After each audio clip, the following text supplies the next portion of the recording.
What's going on, gang, and welcome back to another episode of Scared of Normal. I'm Mike Murfitt, and today I'm joined by my co-host, Shawn Neer, and today we're going to be talking about a really fun topic that we've been kind of going back and forth on ourselves the last few weeks. If not now, when?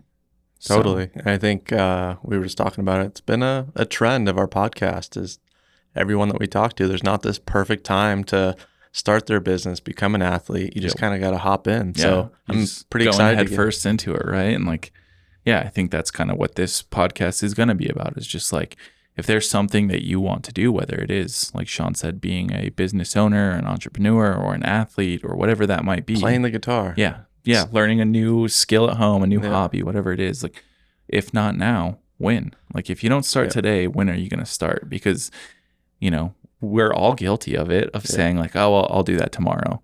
And then next thing you know, tomorrow's a year later and you're like, damn, I'll start that tomorrow. Totally. And it's funny to talk about this. You scroll on those Instagram posts and it's like these corny little things, but they all have this like truth to it. The more we get into traction, the more, we dive into racing, talk to Chase about snowboarding. It's just like that hour you're watching Netflix, you could be, doing an hour of your own, respecting your own time, like you were just saying. And like, they make me laugh when I read them on Instagram, but I'm like, it's such good stuff. It's true. It's true. It's when funny. You like boil it down, because and a big part of like getting started somewhere, we're also talking about like Instagram. It's like, it's very hard to get started somewhere when you're consuming so much media from people that are so far down the road, and you're just like, I'll never be able to be that good. It's like also remembering like that those people were sitting in the same spot as you. They probably just weren't looking at Instagram as they were growing, it's the imposter syndrome, right? Like that's like the biggest thing of like, that's a big thing when it comes to getting started somewhere. If you're looking around at other people who are,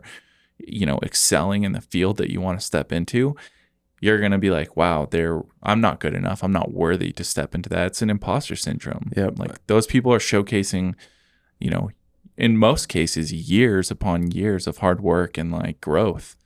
What you're seeing is like the culmination of that. You're not seeing like all the hard work that went into that. Nobody likes to show that part, which I will never understand. And we put those people on pedestals, and we don't see it. All we see is these perfect little moments on Instagram. And I've been, a person that done this. I've seen a lot of people that kind of wait for this perfect moment, this perfect time to start something, and it's bullshit, because like I think waiting for that perfect time, the only reason you're doing it is like this fear of judgment, fear of failing. So it's like you want to feel like you have all the pieces to like make it happen, and like surprise, you're never gonna have those. Totally, just so you don't get judged by others. But funny enough that everyone's worried about them damn selves, and it's just like, dude, if you go focus on yourself and just like an hour a day, 2 hours a day, do your damn thing. You're put your head down and make it happen. You're gonna be so good. It's like, I look at what Richie's done to become world champion and just Olympians that I know, and it's not crazy stuff. If you think 4 years out to Olympic title, a medal, it gives me goosebumps right now. Makes me nauseous. But if you look at what they're doing in the day, they're eating, sleeping, and doing like a 3-hour workout. It's very simple, but they're doing that consistently every day. And it's like, if you can get those bite-sized chunks, you can go so far. Well, just like living and breathing it, right? And like, right before we started this podcast, I said I wanted to use this as an example, but like everybody says like, I'll start tomorrow, or if they fail, they're scared to get back up. But like, think about when you were a child, a baby, learning how to walk. Like none of us can really remember that at all. But like, think about how many times you fell down before you took your first step, and steps consecutively. Like it's a long period of time, right? Think about how many times you fell down on your hands and knees. But no ego. You didn't worry about people judging you. You just like, had to do it 100 times. Look at us all now. We don't even think about walking because we do it every single day. 100%. But we all started in the same place of not knowing how to do it. But would we do it today if you had to fall in front of someone 1,000 times? Think about if you woke up right now and had to relearn how to walk. Totally. Like that would be a very difficult thing to do, because you're going to be looking around at people and being like, holy shit, I wish I could walk like that. It's like, but you don't understand. Like for me now, I've been walking for 29 years. You know what I mean? That's pretty bizarre to think about. So skills are very like congruent to that kind of mindset. It's like you learn through falling down on your hands and knees and picking yourself up and, just doing it. And like the hardest part about doing something new is just getting started. Yeah. I'm just thinking about my ego, right? It's like if we were at the top of 𝙎𝘾𝘼𝙍𝙍𝙬𝙬, the local bike park, and I had to fall down that many times in front of 40 people, I don't know if I'd do the trick, Yeah. you know? So it's like, it's Shit, easier dude. said than done, but Even like talking about 𝙎𝘾𝘼𝑍𝑍𝑍, that's funny because, you know, 𝙎𝘾𝘼𝑍𝑍 Bike Park is just south of here in Colorado, just like 10 minutes from us. And the jumps are incredible right now. Like the crew out there is doing such a great job. And I keep joking around and saying I've ridden there more in the last 3 weeks than I have in the last 10 years, which is probably true. But I met my buddy Nick out there like 2 weeks ago, and he'd been riding there a few days before me and him met out there, and I didn't know that. Yeah. And he just like dropped in and hit the biggest line there. And I'm sitting on the top, like feeling that like, you know, complex of like, dude, what is going on? You know, and like I was embarrassed to like start picking my way through the jumps, even though I knew I could do them. Yeah. But I thought that he just jumped right into it because he'd been riding out there a few days before. And it's, you know, that's a great example of like, yeah, dude, he came up after and I was like, dude, what in the hell? Yeah. And he was like, oh, I've been riding here a few days, so you know, but like I didn't have that perspective. And I was just like, dude, how do I even get started on this line? Yeah. I don't even want to ride it because I know I'm not going to get through it first try. Totally. You know, and it was that imposter syndrome just like really set in, and little did I know he'd been out there putting in the work. I know. So it's funny like to relate that to most things in life because you don't ever get to see what's going on behind the scenes. So it's funny. Ego is the thing that I think holds us back. We're waiting for this perfect time so we don't get judged by others. And I see when I was racing, egos make people rise to the top. Yep. Because they're like, I'm going to work harder than you and you and you, and I'm not letting you take this factory seat from me. So it's just one of those things. It's like, it's either going to help you, like be proud of your work, or be worried about what others are going to judge you by and let it hold you back. Yeah. So, it is all about mindset, right? And I think like as we kind of get into talking about like, you know, the things that have helped us really get started in the journey of kind of like, you know, just getting started. Yeah. Like I think the first thing I'd like to talk about is like respecting your own time, you know, and that's like, that can be a big piece of ego too. It's like, you know, somebody told me this a long time ago and it's always resonated with me. It's like when you are going to a job, 9 to 5 or whatever it is, and you have an employer and you get home after working all day and you have something you're passionate about. Maybe it is going and riding a bike, or maybe it is learning guitar, or you have a side hustle business that you're hoping one day will be your main business. But you say you're too tired to sit down and work on those things. What you've just done is respected your boss or your employer's time more than you've respected your own. And that becomes like a very slippery slope because it's very easy to do. You know, it's very easy to say like, well, my employer pays me money, but you're starting to like really affect your life when you're starting to put somebody else's time over your own. And I don't think we really have been taught to look at it that way. Like when you're going to work, you're like, you are respecting your employer's time. You're there on time every day. You're punctual. But you come home and you're not doing the same thing for yourself. You're not respecting your time. And like, we're all very guilty of this. We're all very guilty of, you know, flipping on Netflix and just like vegging out. That's completely necessary. Yep. Like knowing when you need to like chill. But at the same time, just doing that because it is part of your routine and not respecting your time to like step out of your comfort zone and grow, it's very hard, and it's very like ritualistic because you just start doing it every day. Yeah, it's an interesting, you know, way to look at it. I've never really heard that, and in my brain I was immediately like, all right, how do you keep yourself accountable? It's like at work, obviously you come in late, you get written up, you get yelled at. So it's like at home, how do you what do you got to put in place? Create the structure for yourself. Is it your spouse? You know, you get 30 minutes and she's like, get out, you know, or like he or she, or so yeah, what is that? And I think that's the hardest thing, is being honest with yourself and putting in that structure to make it happen. And being aware that like, you know, you might be home or coming home tired. Yeah. But like still, like if you are passionate about something, like you'll make it work, you know, and like don't be scared of failure either. Like you're always going to be tired. In fact, you know, as life goes on, you're just going to be more tired. So you're just going to continue to like prioritize somebody else's time over yours. And like there's a lot of negative things that come along with that from, you know, just a mental health perspective. Like the things that we're not aware of are causing us to be the most bummed out. And like I know for myself, like when I prioritize my time, you know, over the last 7 years, I've really been fortunate enough to do that. But I'm not like, praising somebody else's time more than I am mine. Totally. And obviously you have to do that sometimes, but just being aware that your time is very valuable and important and deserves your respect. Yeah. And it's a finite thing, right? Like before we know it, we don't have much time left. I mean, as corny as it sounds, like it's the one thing I think we need to value more than anything. It's like time on a bike. Like I've been trying to very carefully go about where I ride, what I do, because I know my body's not going to be doing it in 20 years, 10 years. Picking and choosing like where you can have the fun, it's tough, man. But yeah, so I think, respecting your own time is a great way to get started in doing something, like owning the fact that you're allowed to be tired and still learn how to play guitar or start your business. So, and that's why we're here. Yeah. Traction Coffee. Yeah. Fuel your day. Yeah. Exactly. Shameless plug. Sip and rip, baby. Totally. Let's get into like just starting somewhere. Like it's always very difficult when you're saying like, all right, I want to be a good bike rider or a skateboarder or a guitar player or a business person, whatever it is. It's like once you look up like, where do I start? It's endless. Yep. So just pick a place that seems easy for you to start, and just jump in and immerse yourself in that. And like we always go back and forth and we say, like 10 minutes of action or, putting your head down and getting started beats, 10 hours of inaction all the time. 100%. And it's very easy for us to get stuck in those loops of saying like, well, I watched a video about it, but you're not actually doing anything. Or you watch some TikToks about it and you're not actually doing anything. It's like if you just sit down and pick that thing up and, put 10 minutes towards it, even if it's just 10 minutes every day, like in a year from now, you'll be like, holy shit. It's nutty. Yeah, I'm so far down the road, as opposed to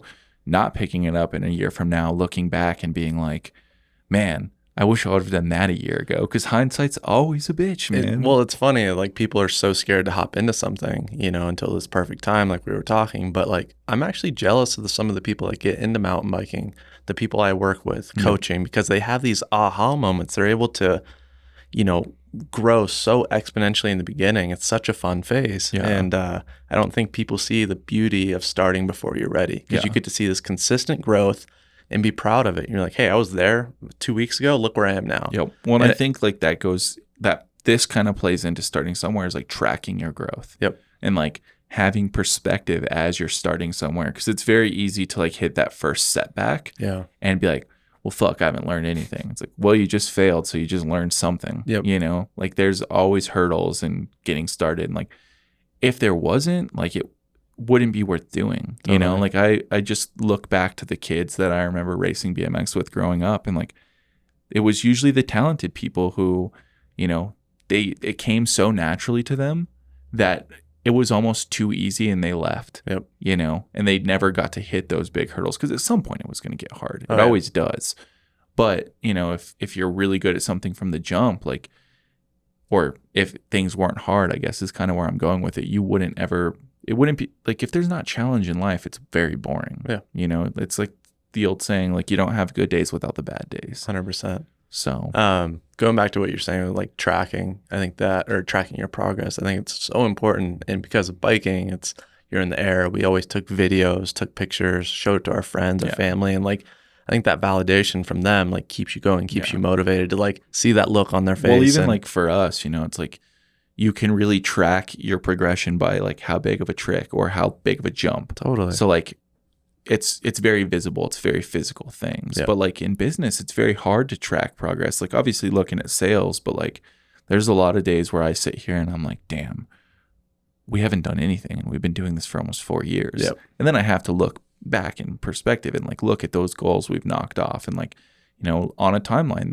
And then it helps me realize like, holy shit, like we've built a mountain. Yeah. This is crazy. But it's hard to if you're not tracking those goals, you're not looking at progress. Like, it's very easy to feel like you've done nothing. Yeah. Even seeing the photos from our first roastery, right? Yeah. Like it's so humbling, and it just gives me goosebumps seeing that, and like just funny thinking about if we hadn't done that. Yeah. I wish we would have done more of it, For sure. Just like our first office, I wish we had a picture of that. Yeah. Yeah. So it was insane. We don't have anything, you know? So, but yeah, I think at the end of the day, like looking back on that and seeing progression keeps you honest and motivated. And I think there's no better way to like keep that fire lit. For sure. So, When I think that kind of like leads us into like really just like working hard and being like persistent at what you're doing, and also like finding out why you're doing what you're doing. Like really discovering why you're passionate about something, and like, I always say it, but like build that foundation, because you need a foundation to fall down on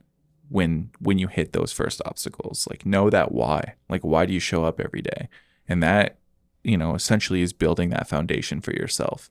Because if you get to that first hurdle and say like you're learning how to play guitar and you break a guitar string, you're like, I don't know how to restring this guitar, and you're freaking out about it. It's like, if you don't have that why, that foundation, you have nothing to fall back down on, and you're just sitting there like, well, I might as well just give up, because like you don't know why you're even doing it. You know? Yeah, you got to have it when shit gets hard. Even for us, like after years, like we have the why. We started with, why, what, how. Yeah. And still some days, like both of us are slamming our heads against the wall, and we have to go back to that. You know, it's like, that's a good foundation. Yeah, it's a good point. Like I've had to come back with it for writing, traction, all the things. So it's funny you say that. It really kind of hit home. Yeah. So. And it's like, I always say it for our business in particular, but it's like, we're trying to build a tall building here. Yeah. Like our end goal is a very tall building, say 200 stories, we'll just say that for a round number. But, if you don't build that why and that foundation very strong, something to fall back down on, your building's going to topple over when you get to 10 stories or whatever that is,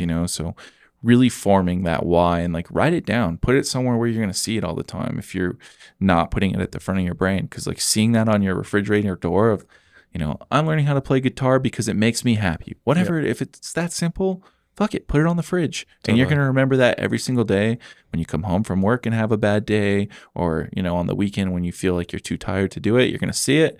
You're going to say, I should play my guitar because it makes me happy. Totally. And to build on top of that, they're not corny quotes, but like they seem corny, because if you saw this quote on like a nice sunset photo on Instagram, you're like, damn it, like just get out of my feed. But like it sat with me for the past 2 weeks and I can't stop thinking about it. But it's be impatient with action, be patient with results. I love that. And just like you jump in, you put your time in, and then just be patient with what comes. It's going to be hard, this, that. And like, I don't know why it stuck with me, but all I've thought about, I sent it to like 4 different people. And it's so good. I mean, that like, I've told people this story recently, but like, and I don't remember why it had come up, but I was talking about like learning tricks when I was younger, and like being patient with those results. Cause like we think a lot of times when we set a goal and we get to that goal that like life is instantly going to be better and everything's going to be easy. Yep.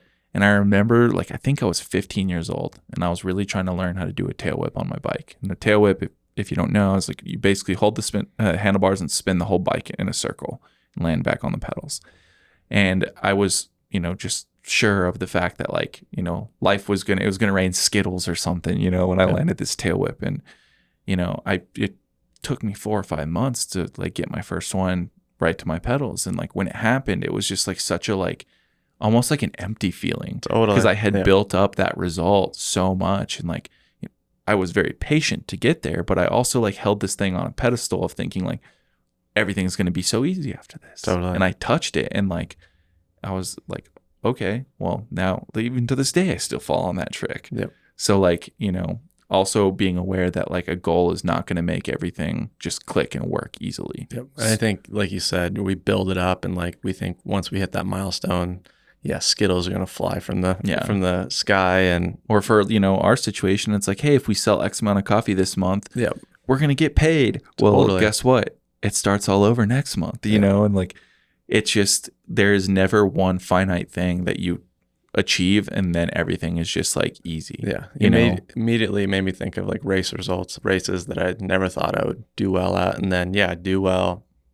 It's kind of empty, it's sick, you're on the podium, but it's taken me like a year or two to fully appreciate them. Like now looking back, I'm like, dude, that was fucking sick. Like you're proud of work. Going back to that ego thing, it's not so much I'm better than others or this, that. It's just more of being proud of the time you put in, like that's 20 years of chipping away at mountain biking for that result. Is like that mindset of being patient for those things. And like, obviously goals are super, super important, but don't let those be your end all be all. Like set a goal, but make sure you have one right after it that's obtainable, but raises the bar a little bit, because like you're going to be feeling very empty when you touch that and you live in it for a second. Like obviously celebrate, be excited, but it's very hard to like be aware of that too. And it's funny, like looking at that and seeing where your path goes. Like when I got, into biking, it was all BMX, and then 4-cross and dual slalom once I hopped onto the mountain bike. And then I went to downhill, and then downhill, I ended up with Yeti, and then Yeti was only doing enduro. So I got into enduro, and like, that is not the path. If I set out my perfect path in the beginning, I would not be sitting here today. And Totally. I think Garrett from Pine on his podcast lays it out beautifully. He's like, when I got in here, I waited for this perfect, or thought this whole perfect path was set out in front of me, and like, I am so far to the right. Yep. So if you have not listened to that one, you have to listen. It's not to it. out Like, yet. I know. Or Yeah, this is gonna be out after this one. this one. So keep your eyes peeled for that one. I think it's coming out. Like this one's coming out the 5th, and I think Garrett's is coming out the 12th. His gave me goosebumps. Yeah. And it plays perfectly into what we're talking right now. And it's like your variables around you, obviously, like financial, family, friend, all these things, these factors are going to play into where you're going to end up. And I think being able to be pliable with that and just rolling with it and doing the best you can in those scenarios is going to end you up in a beautiful place. It might not be the place that you think you're going to be at. Like, I never thought, I was a lazy dirt jumping kid. Yeah. I never thought I would race enduro. Yep. But I found myself happier than I've ever been racing enduro and endurance sport over downhill dirt jumping 4-cross. And it's very rare that, like you're saying, like that you end up exactly where you thought you were going to go when you get started. Yeah. Like that's impossible to know. Like, in what scenario in life has everything ever gone the way that you expected it to from the beginning? So like that's a big part of this too, is like changing your mindset and really like, considering what you can and can't control. Like you can control how you show up every day. You can't control where you're going to end up, So like kind of differentiating those things. And like I talk about it a lot too, but being as objective as you can in some of these situations, because you can get to some of these hurdles, and like if you take it personally or you get very emotional about failing, that's going to hold you back a lot too. So if you can be objective and say like, oh, this failure benefits me because, and you can kind of look at what you can and can't control about that failure. So the biggest thing is I don't know, we hear it in racing all the time. I don't know if it's more in the business world, but you learn more from your bad races than your good races. Totally. Like when you win, everything's just clicking and it's so easy. And then, I mean, obviously, if you're crashing, you're like, why did I just break my collarbone? Like it makes you stop and think. Yeah. And all my worst races, I learned the most from. So I think having that ego down to fail will teach you the most. Yep, totally. And just like, with all the failure that comes along with, starting now, it's like, don't make things a bigger deal than they need to be. Yep. Like if you're having a really bad day and it's because you broke your guitar string or you slipped the pedal on your bike and your shin's bleeding, it's like, you're not dying. It's not a bigger deal than it needs to be. Just like accept that, that's part of the process. Do you laugh when you crash a bunch, or like when someone else crashes?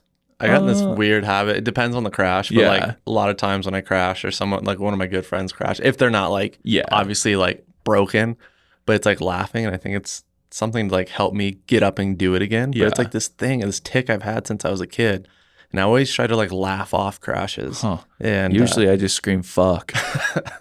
But I don't know if that was just for me to like trick myself into go doing it again. Like this is fun, as I like am bloody, So going back to the top of the hill. I mean, I guess it depends on the fall. If it's something that like obviously you get beat up, but you're not like out of action, then I guess sometimes I've laughed. I feel like the older I get, the less I do it now. I'm getting a little cranky with crashing. But as a kid, I would always laugh when I would crash. I think it goes back to that same thing of like learning how to walk. Like when you're young and you're crashing, like obviously it doesn't hurt as bad. You're a little bit more pliable. But it is like, I don't know, I forget about all that shit, because now when I take a slam on something, I'm just like, wow. Totally. Like, I don't remember doing that 100 times to learn this trick. It's kind of funny.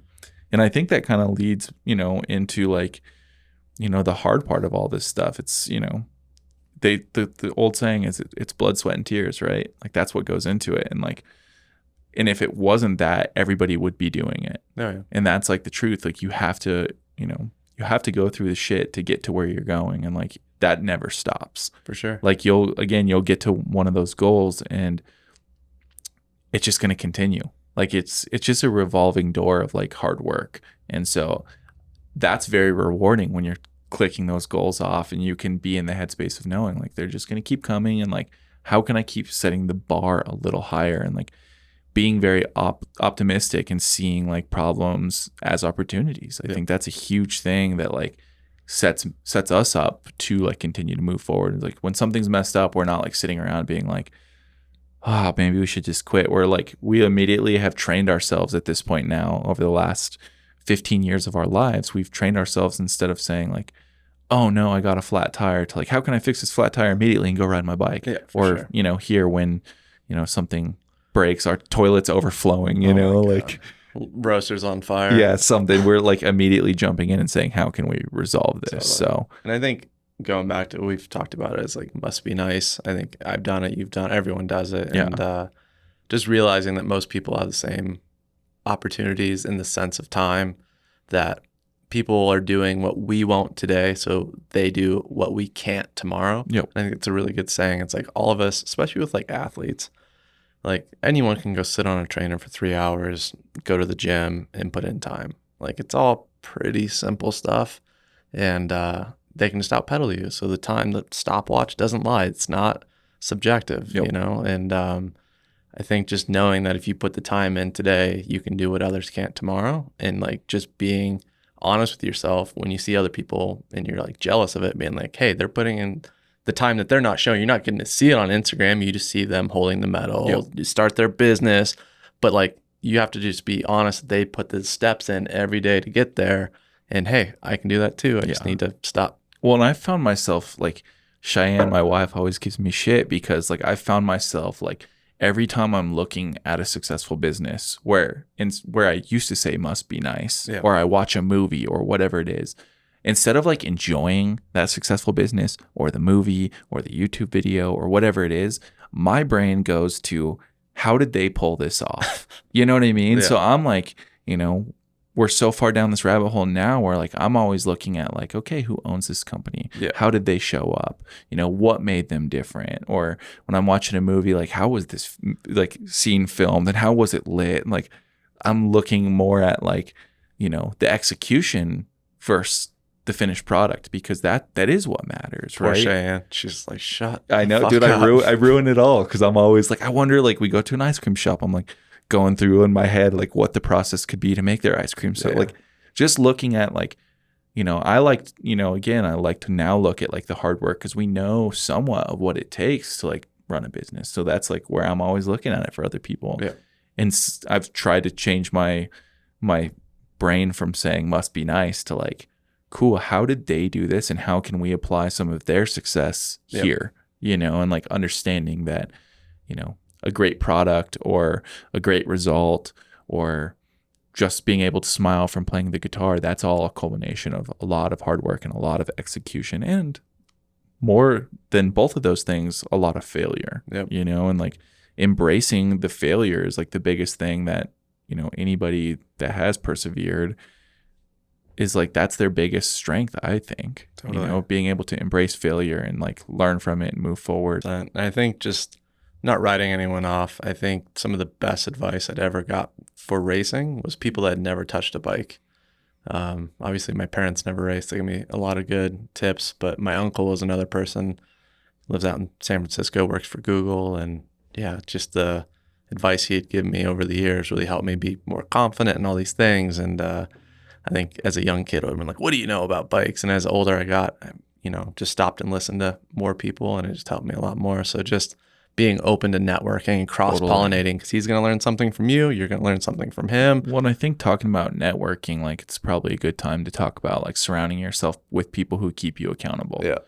Because like it's, you know, when you're hanging out with the same people all the time, if they're not keeping you accountable and you're trying to grow, not saying that you need to stop hanging out with your friends. Like, I don't want to be your mom that says your friends aren't good for you, but you know, start putting up boundaries and like streamline the time you're spending with other people. Because if your friends or your family members aren't encouraging you to do the things that you want to do, that's going to hold you back. And like, you know, you will end up, you know, being resentful in most cases because like you're not jumping in full on to starting that business you want to start, or training for that marathon you want to run, or whatever it is. Well, you yeah, know? if you're hanging out with 5 triathletes, it's going to be easy to be a triathlete, right? Yeah. If you're hanging out with 5 hood rats, you're going to be a hood Totally. rat, you know? Yeah, So you are who you surround yourself with, right? And like really networking and finding those people who are going to encourage you to do whatever it is that you really want to do. Because like that's,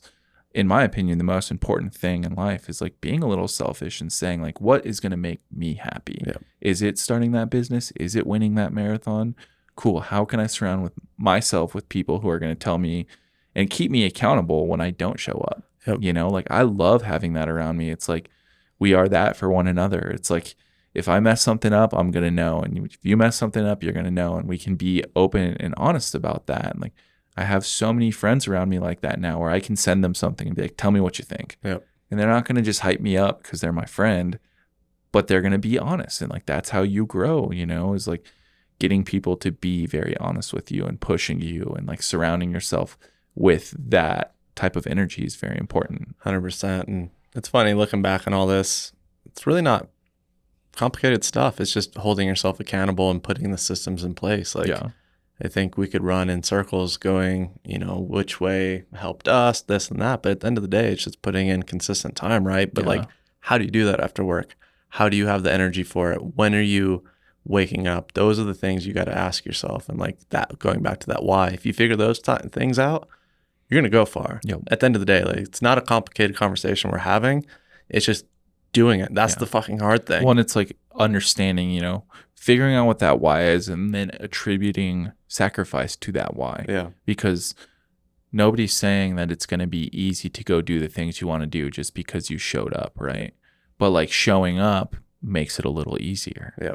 Like that's the first step. And then sacrificing that time that you would be sitting at the bar drinking beers with your friends. I love doing that too. But like I've, you know, had to tell people no more the last 2 years than I ever have because I'm sitting there working on something, you know, and like that's a hard thing for me to do because I love hanging out with people. Yeah. But like having to say no to going and riding bikes or something like that, it's like, dude, I have FOMO so bad, but I also know like if I'm not showing up and working on things aren't getting done. The coffees aren't going to get posted on the website. Like whatever it is, like that's not productive for us. And that goes back to the next podcast that Garrett's coming up. Like he started Pine at 22. Yep.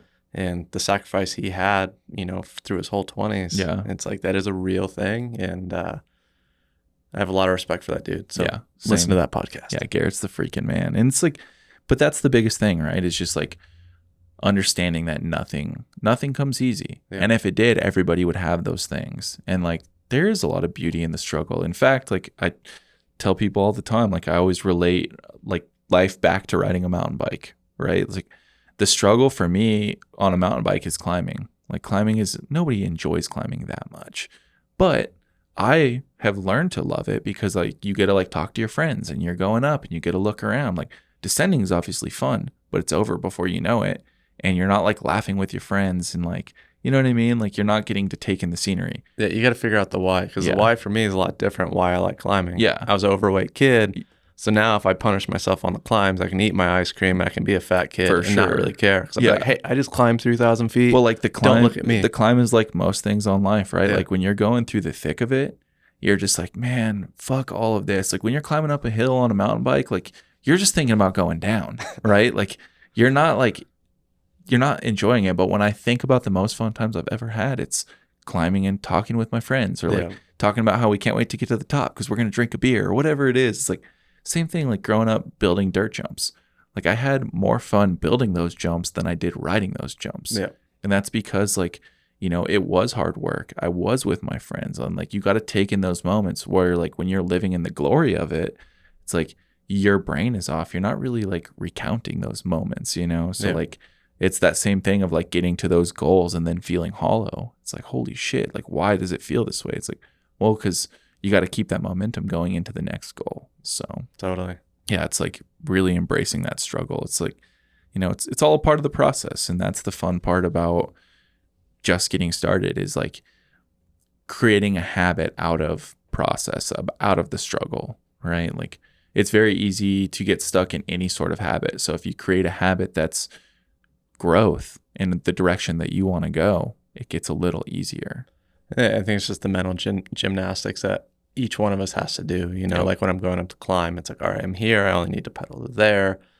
And that could, you know, translate anywhere. Yep. So I think, Well, and that's another one of those things. So it's like if we think we need to pedal over there, yeah, you know, we're like, oh, I only have to like climb for 10 minutes. Well, that's where like embrace change and like be aware of it. It's like sometimes you get on the wrong trail. Yeah. You know, it's like that's the biggest thing. It's like, you know, understanding that the things that we think we can control are sometimes not in our control. So like taking that like analysis, and sometimes you might think you're in control of something and you could just get smacked upside the head real quick and understand that like you're not in control of it. Yep. But just embracing that. And going back to your habits thing, like the first 3 weeks are obviously the hardest. Like it takes 2-3 weeks to create a habit or to break a habit. You know, I didn't drink most of my 20s because of racing. Yeah. Get down racing last fall. Been not like a drunk or anything, but like started drinking mezcal every night, and like it's a damn habit now. Like it's hard for me to go home and like not. Yeah, it's just like, dude, Well, and it's like, you know, the old saying too is like it's easier to create bad habits than it is to create good habits. Yeah. And it's like, you know, drinking is one of those ones that's so easy to do because like you feel good, you get to relax. It's usually a social thing. Like, but it's funny. It was so easy my whole 20s not to drink because I had this thing. I had racing. I was like, I'm not going to fuck up racing with booze. You know, like I have a brother that has a problem with it and saw what it did to his life. I was like, that's not me. And so I think having that why, whether that's like, hey, I'm going to suffer for this business and this is why. Like my whole thing of like sacrifice drinking, you know, I was barely drunk on my 21st birthday. And it was like, I'm a racer. Like we don't drink, you know, and like another thing is like liquid calories. I didn't want to be overweight. I was overweight in my childhood, was not going back to being overweight. So like those were my whys. What's your why? Yeah.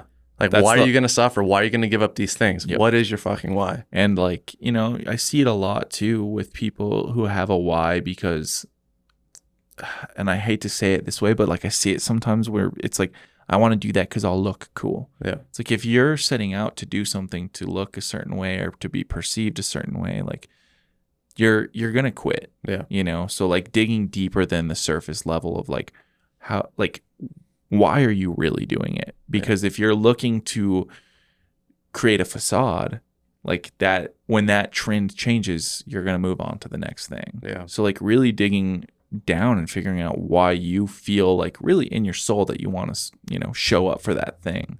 You know, the facade is an easy thing to chase, but like when you're moving into like deep personal growth, like you start to move away from like really how you think you're being perceived to creating how you're truly being perceived, like being your true self, which is really exciting. Would you say the why, like really having that deep down inside, is the most important thing we've talked about all night?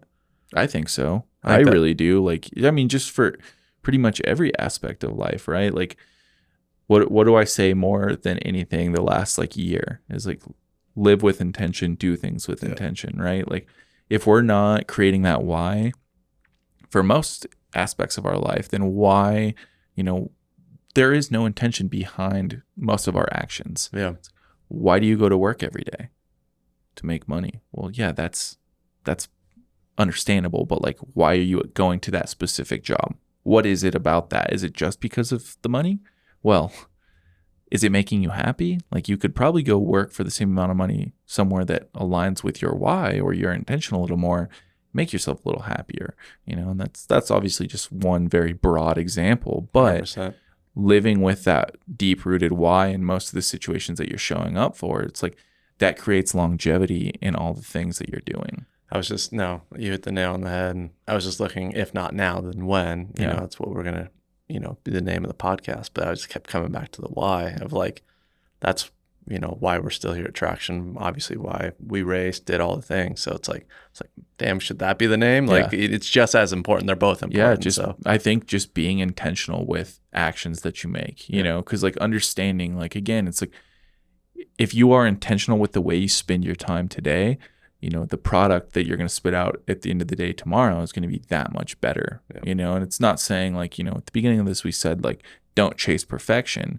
And I don't think having intention is directly doing that, but I think a byproduct of being intentional is like things that are very soulful and not perfect, but like perfect in their own way. Yep. You know, like they're not the perfect by definition, but like for you that they're going to end up being perfect because you are being intentional. I think once you're down the rabbit hole, you can go for, perfection. But in the beginning, I think people wait for all these pieces to the puzzle to be perfectly aligned, and they're never going to be like that. And I think that's what we meant by that. It's like that perfectionism is just that, that fear of judgment, because it's like, oh, I'm not doing this perfect. I'm not doing that. And it's just like, that's what I hate in action sports is people come up to the park and their elbows are down, their knees are out, and their form's not great, and people get judged by him. But what they don't know is he's an amazing jazz musician. He's an FBI agent, and like they're way cooler than all of us combined.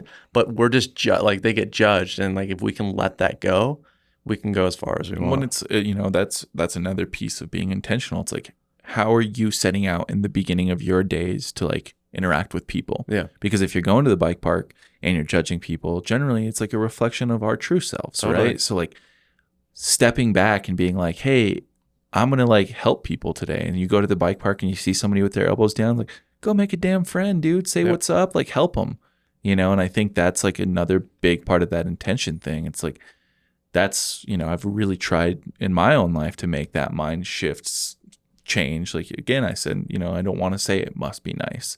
So if I look at somebody and that's something that comes to my mind, I'm going to ask them how they've done what they're doing. I'm going to be very intentional with how I'm spending that energy. It's the same thing when you go to the bike park. If you can help somebody, that energy is going to come back around. And maybe that day, because that guy for us, maybe it's some guy that's in the FBI who started a coffee shop. And you tell him to put his elbows up a little bit. And he's like, oh, actually I have a coffee shop. You own a coffee company? Let me buy your coffee. Whatever it is, but it's like, comes back to being intentional with everything. Well, that was what I was going to get to, is like, the reason I said that was I was doing these clinics down in Texas, and basically same thing. There was an FBI agent. There was a guy that won the Super Bowl with the Colts, and like, he's like, dude, you're so rad. And I was like, dude, you won the Super Bowl with the Colts. Like, you were way cooler than I am. And then we had this like mutual respect. And like, that was so cool. It's like, we both like kind of helped each other out. I was still racing at the time. He gave me some really good advice on how he kind of dealt with the NFL and the pressure. And like,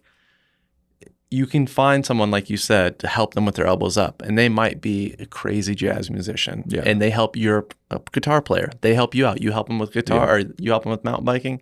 They help you with guitar. Or they might just share some perspective they have in life, whatever it is. You just never know what it's going to be. So it comes back to that like intention thing, right? Totally. Like network and intention. Like, and somebody the other day like made a compliment to me, and like it cut or like hit me pretty deep, because he was just like, it's somebody that I like had never hung out with before in person, but we had talked on Instagram. He's like, hey, let's grab a beer. So I did. And he was like saying like, it's so cool that you can just be yourself. Like, he had gone to a meeting before. We had beers, and he like had to decide whether he was going to wear a hat or not, because it was a pretty serious meeting. And he was basically kind of saying he's kind of envious of like getting to work with people that you choose to work with, and da-da-da-da. And like, it's like, damn, that's a pretty cool compliment. But like, I think that the more that you try and be your true self, and like not try and build those facades up, and like you do the things that you want to do, and you're very intentional, you start to attract the people around, you attract people around you, and you get that mutual respect. Like you're saying, it's like, you're not doing the same thing, or not doing the same things at all as the NFL player, but you have a mutual respect because he's being himself through and through, and he's not putting up a facade, and you're being yourself as a professional mountain bike rider through and through. Haven't put up a facade. So it's like, as cliche as it is to say, it's real, recognize real. And like, we live in a time where it's very hard to be that. Well, I can see how much work he's put in to get to the top of the NFL. 100%. And he can look over and be like, damn, he's worked hard for his form to look like that. And I think that's where you're saying. Well, you can't buy those things, right? Exactly. And we're recognizing that, and that's where that respect comes from. And it's just like, even if you are just getting started and you have that why and you are being intentional, people that you may approach for help, they're going to see that. So don't think that people are going to turn you away. And if they do, fuck those people, because those are not the people that you want around you. Fuck those people. What's cool is you're going to come across people that are in the same boat with you, Yep. hitting the same size jumps, playing the same song, and you guys are going to have that mutual respect, just like Tony and I had, and you're going to work together and learn from each other, because he probably is better, let's say, for biking. He's better at manuals. You're better at jumping. You cross-pollinate, and you're both better riders. Dude, even if like you are in totally different leagues of whatever you're doing. Yeah. Like one of the guys that I ride bikes with nonstop is like he was just getting started in like riding freestyle BMX like 2 years ago. And for me, like I was able to help him learn a lot of stuff. But for me, it made me excited about riding bikes again, because I was doing stuff I haven't done in 2 years, you know? So it's like there's value in that too, like working with people who aren't even close to your same skill set. Because like you kind of get to go back and like you get to see them experience those things that you learned that gave you so much joy. Yeah. And that gives you joy. And you're also like, you know, kind of reinventing who you are in that realm kind of. And it gives you perspective on like how far along you are. Because like he'll be doing stuff and struggling. And I'm like, wow, I can't even remember a time when I didn't know how to do whatever trick it was. Or, 100%. You know, like maneuver my bike in a specific way. And like, but that's, again, it's like I got started somewhere and I'm so far down that road now that I can't even remember what it was like to not do that. Same thing with walking. Like think about not knowing how to walk right now.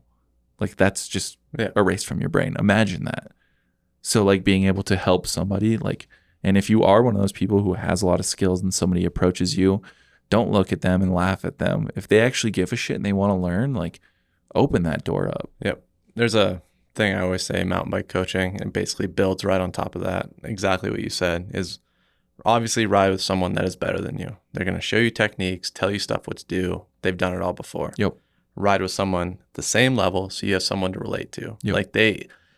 Like you're saying, you don't even know the last time you weren't able to do the trick. So you don't relate with him on that level. You can help him, but you can't relate. So he can't fully trust you. Whereas if you have someone in the same boat, the same skill level, you can relate to them and they'd be like, hey, let's both conquer this together. It helps. Yep.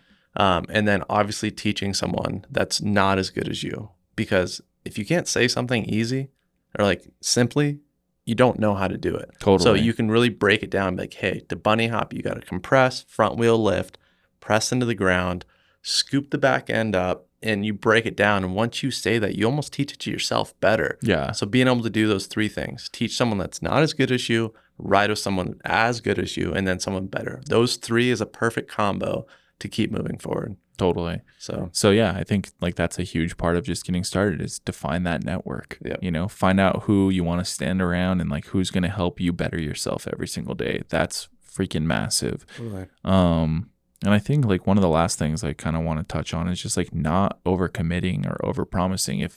If you are working that 9 to 5 and you have something you are passionate about, like prioritize your time. Don't overcommit yourself to hanging out with friends or going out and doing things that like aren't necessarily filling your cup or, you know, fulfilling your intentional why. Like if you want to sit home and like practice guitar, but your friends want to go out and have beers, like you can say no.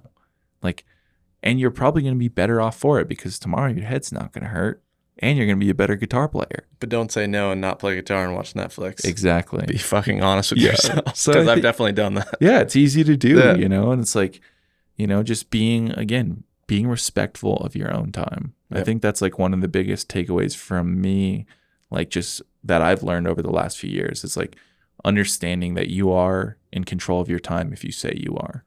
You know? I think we could almost end on that. I think that's an important thing. And it's hard to kind of beat that. I think we've kind of went over everything, but respect your own time. Yeah, respect your own time. You know, confront that imposter syndrome head on because you can do whatever you want to do. That's the beautiful thing about life. Fuck everyone else. Focus on yourself.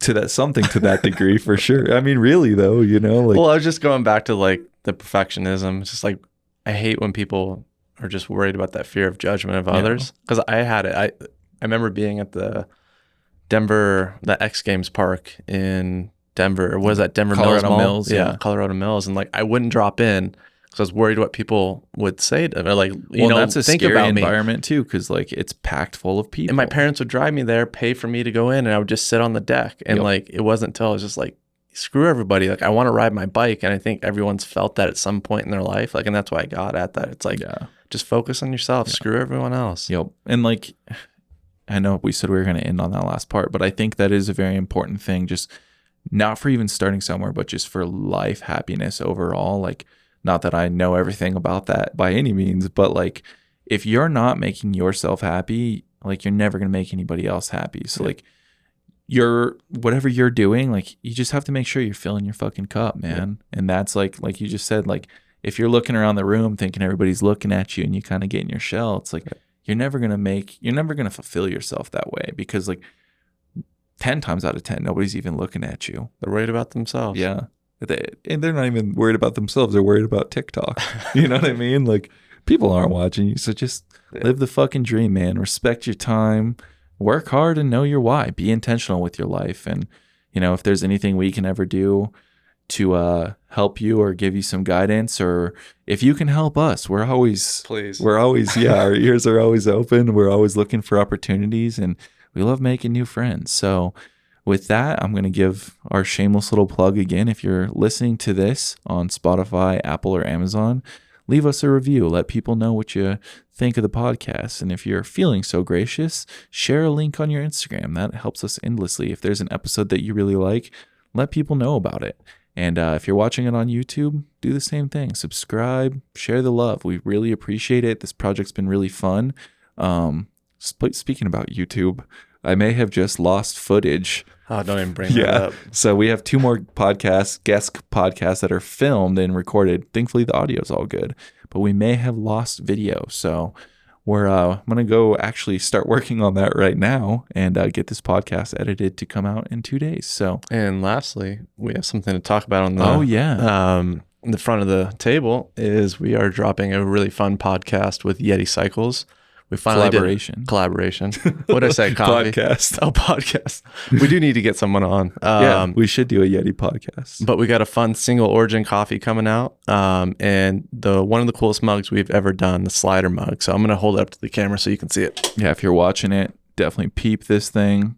And if you're not watching it, if you're listening to this, we will be posting these on our Instagram, or you can go to www.traction.coffee/𝙎𝘾𝘼𝙍𝙬 and check out this collection.